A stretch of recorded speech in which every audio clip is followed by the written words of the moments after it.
13h, 15h, Europe 1 Info. Il est 13h21 sur Europe 1, l'heure d'accueillir vos 3 chroniqueurs aujourd'hui en ce lundi. Clélie, avec vous l'experte en politique éducative et de la protection de l'enfance Sophie Audugé, le journaliste Yvan Riofol et l'ancien juge d'instruction Georges Fenech. On va commencer par ce débat qui évidemment nous choque tous et dont vous connaissez bien les contours, Sophie Audugé. Depuis 2026, 78 animateurs ont été suspendus à Paris, dont 31 pour des suspensions de violences sexuelles selon la ville. Le nouveau maire de Paris, Emmanuel Grégoire, a annoncé un vaste plan assorti d'une enveloppe d'une vingtaine de millions d'euros pour tenter de stopper ces agressions. On en a déjà parlé avec vous la semaine dernière, Sophie Audugé.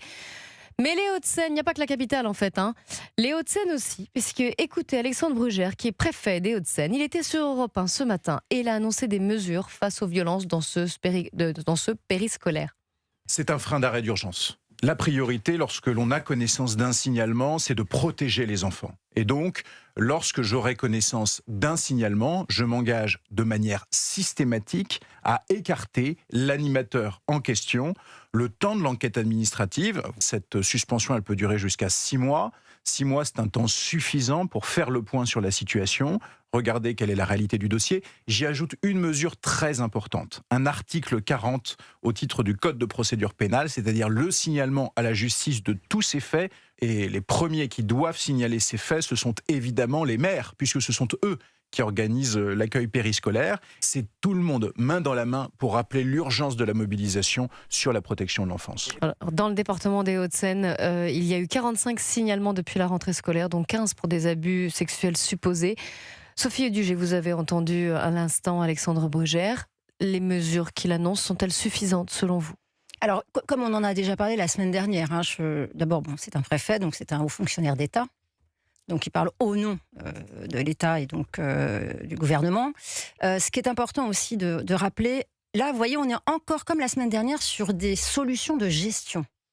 Est-ce que ce que vous demandez, ce sont des solutions de... Non, mais ce n'est pas des solutions, c'est la base du fonctionnement. Parce que là, vous êtes sur les moyens et pas sur la finalité. La finalité est que les enfants petits sont des proies sexuelles. Donc, l'organisation doit être pensée pour empêcher que ça arrive. Et là, depuis que les faits sont signalés, on nous donne des moyens pour traiter le problème une fois qu'il est arrivé. Mais... C'est très important. C'est pour ça que je vous disais, il faut changer le logiciel. Tant que vous ne changerez pas de logiciel, vous aurez des cas d'enfants abusés ou des enfants maltraités. Et c'est un problème. Et le premier problème est celui-ci. Donc là, ce qu'on nous dit, c'est qu'on va appliquer le droit.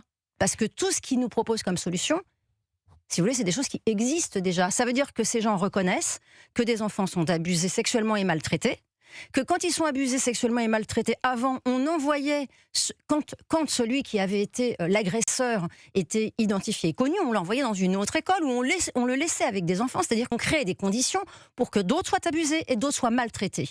Là, ce qu'on nous dit, c'est dès qu'il abuse ou qu'il maltraite un enfant, immédiatement, on le sort du système. On va quand même pas dire merci à cela. Ouais. Mais non, mais je comprends bien ce que vous nous dites. Non, mais c'est fondamental en fait. Non, c'est totalement fondamental. Mais là, ce sont des mesures en réaction d'application du droit qui auraient dû être faites déjà dès le début. On est bien d'accord avec vous. Mais la question, ce que vous nous dites, c'est il faut changer le logiciel.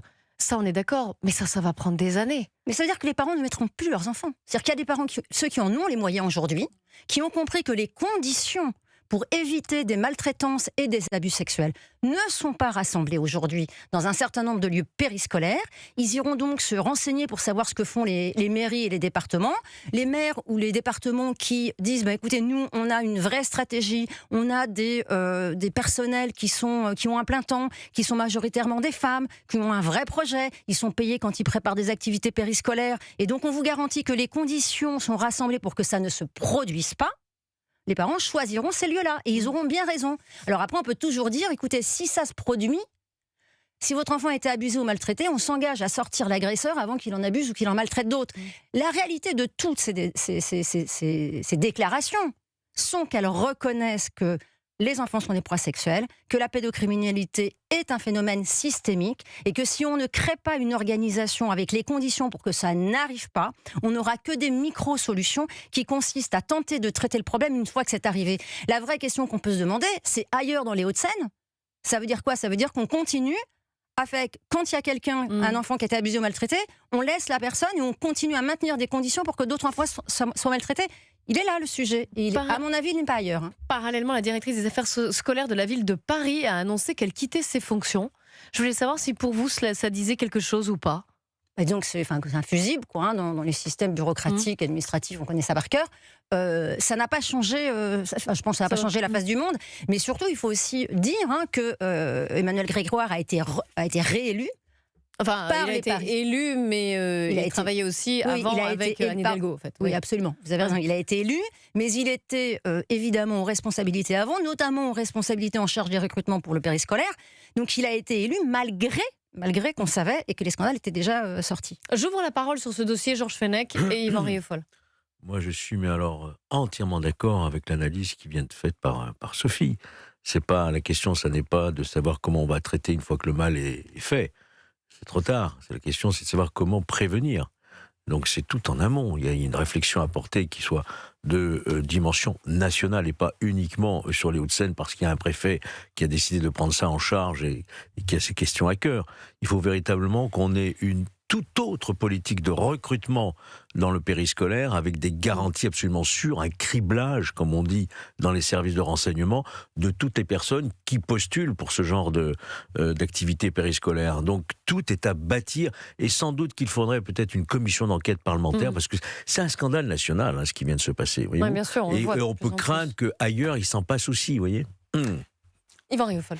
Oui, il y a même un double scandale. Il y a ce scandale indicible qui pose donc des violences sexuelles commises sur des enfants, et il se pose la question de savoir depuis quand dure effectivement ce scandale-là, et je n'ai pas les réponses. Mais le deuxième scandale me touche encore davantage parce que c'est l'omerta médiatique, c'est-à-dire que on découvre simplement aujourd'hui, à travers une campagne municipale parisienne d'ailleurs qui n'a qu'à peine abordé ce problème-là, et aujourd'hui avec un journalisme prétendu d'investigation qui certes va investiguer quand il s'agit de mettre au pilori l'enseignement catholique. On se souvient de Bétaram, etc., de tous ces grands établissements catholiques qui effectivement ont laissé faire des actes de pédophilie par des religieux en règle générale, mais donc malgré tout des violences sexuelles commises sur des enfants. Et là, naturellement, cela indigne tout le monde, sauf que là, cela indigne personne, en tout cas pas suffisamment, en tout cas pas les médias non plus, ni les lanceurs d'alerte sur ces actes épouvantables. Et moi, je fais le parallèle avec cet autre scandale qui a été également mis sous le boisseau en Grande-Bretagne, où vous aviez un gang, dit le gang des Pakistanais,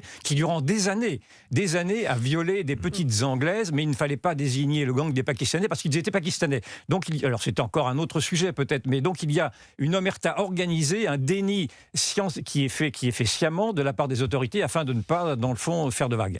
On reste ensemble, Yvan Rieufol, Georges Fenech, Sophie Audugé. Dans un instant, on parlera de ces dérogations au 1er mai chômé. Bien, vous savez que ça ne passe pas pour les syndicats qui ont rendez-vous avec le ministre du Travail dans la journée. Alors, est-ce une querelle d'un autre temps ou la défense indispensable d'une journée emblématique du droit des travailleurs et des travailleuses? On en parle avec vous trois tout de suite dans quelques minutes. Europe 1, il est 13h29.